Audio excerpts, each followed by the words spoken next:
Je m'appelle Pascal Daniel, je suis greffier associé du tribunal de commerce d'Orléans depuis 1993.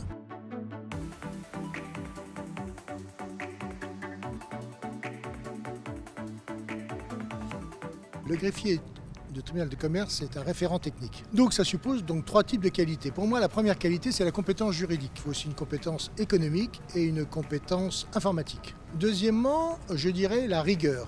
Mais cette rigueur, elle doit être bienveillante et pragmatique. Puis, je dirais une qualité plus globale, aimer la justice.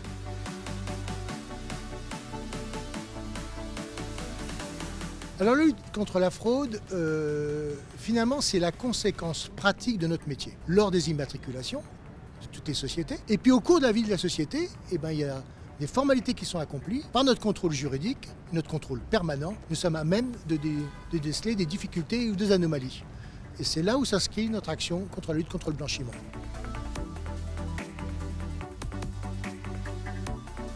Cette police économique, ce contrôle juridique, c'est l'ADN des greffiers. Et à l'heure de la dématérialisation, cet enjeu devient un enjeu majeur.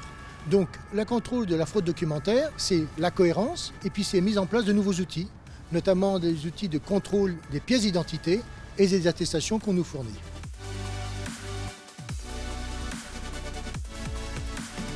Depuis février 2020, la profession est assujettie pour les déclarations de soupçons auprès de Tracfin.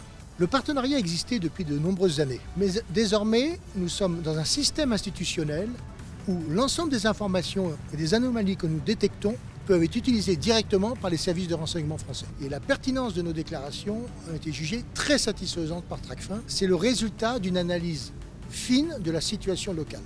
Notre présence au Kolb permet des échanges extrêmement fructueux avec l'ensemble des professions sous la responsabilité du gouvernement, et permet des avancées majeures, tant techniques que juridiques.